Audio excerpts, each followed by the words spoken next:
All right, what's up YouTube? We got another close to the day, about 30 minutes left. So we're going to be making this video that way. Anything that's curling up, you have time to kind of catch those moves after hours. So make sure you turn on your notifications and you follow the channel, because I do try to post anywhere from 30 to 15 minutes before the market closes. A lot of the plays we catch are when things are sold off and they're starting to rebound a little bit. So if you want to catch those plays at the very beginning, you want to follow the channel and just try and turn on notifications to catch it as soon as possible. So the market was red. It started off red today, but everything started kind of rebounding. A lot of the tech stocks and a lot of value plays. A lot of things like Walmart, stuff that big names that you hear about. And one of the theories is that as a lot of these companies who have these portfolios want to report that they have really good companies on their listings, on their books at the end of the year. So they're selling off all the riskier plays, the unknown, and they're trying to buy back into the Coca-Colas and the Walmarts and the bigger stocks essentially, and then end the year on a good note in terms of how their portfolio looks. But we do have a bunch of big moves, and we have a lot of things that are sold off from today selling off and from about a few weeks ago when we had the massive sell-off from the COVID variant. So let's start here. So BLU was one that ran yesterday. It was on the high ticker all day, and it just kind of made a small move today, but it's just one to keep an eye on. That's as far as I'm going to go with this one. I don't see why I would lose any volume, but even a move like this where a lot of the market was red isn't too bad. So it's one to just keep in mind.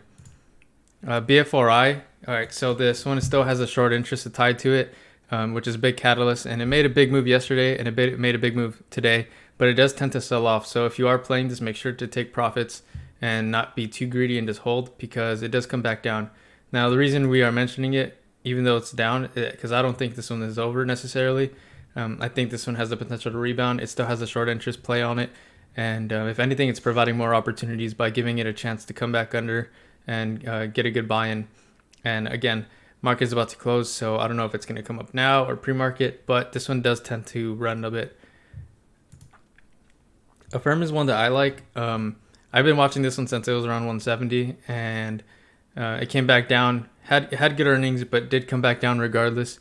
They had a share offering news, and also people were just taking profits on this.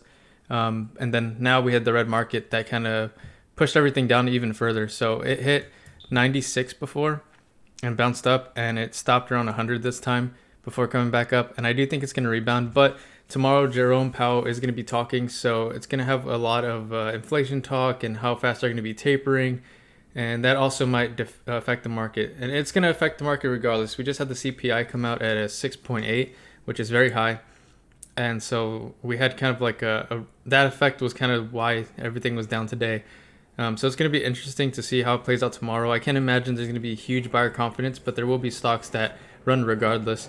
And I think that's why people are going to value plays, because they know that those stocks aren't going to lose their value. So people are just kind of dumping their money into them. And AFRM is one that I really like, because they were around 175, had good earnings, and I feel like they're severely oversold.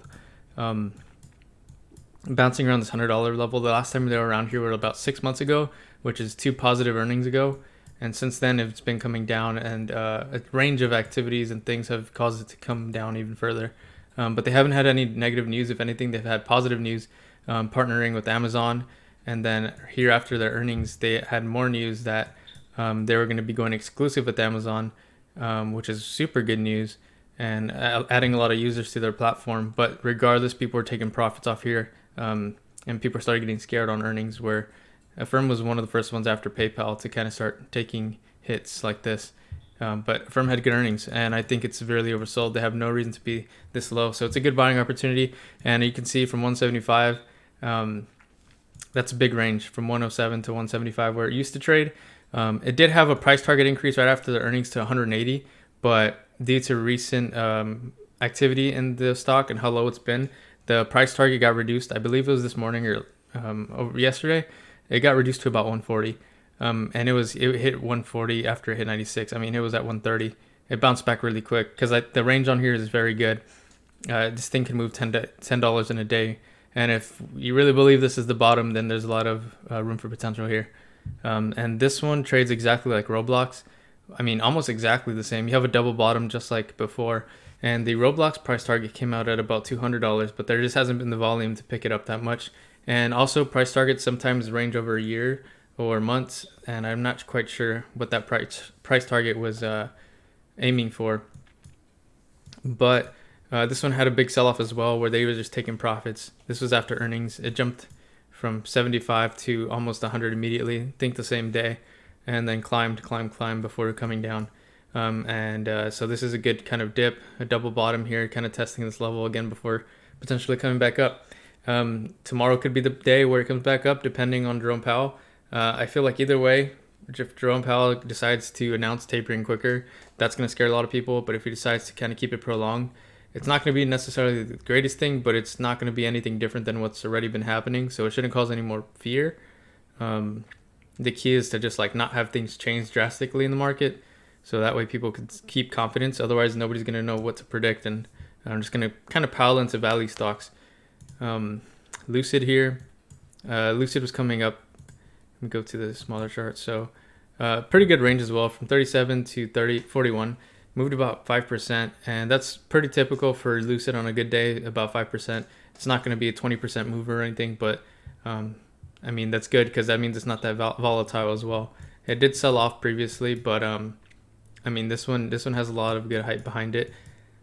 And yeah, I believe Tesla is also doing really well right now, but these are the 5 we're keeping it to today. We're keeping it very simple, especially when the market's red. We want to find our winners and kind of stick to them, because if you go all over the place, like a majority of the market will be down. So on red days where the market is down. So we're looking for a lot of rebound plays. Still interested in BFRI, CVFI, which is the Rumble stock. But these are the ones we're going to keep it to today. If you have any recommendations, leave them in the comments. I'll be interested to check them out. Tomorrow's going to be a big day, so whatever you see, call them out in the comments. But other than that, make sure to follow the channel and hit the notification button. And on this channel, it's a little bit different. It's not just a notification button to make sure you watch the video, or for me necessarily, but it's going to make you see the video as early as possible before market close. I'm on track here to put this out in a few minutes. I have the thumbnail created. So, I mean, with 15 minutes to spare, that's going to give you some time to check out these stocks, look at the other stuff, watch the video, hear the video, and then kind of gauge what else is going to be kind of recovering during after hours and things like that. So that's going to be it from me, guys. I'm going to upload this video, and peace.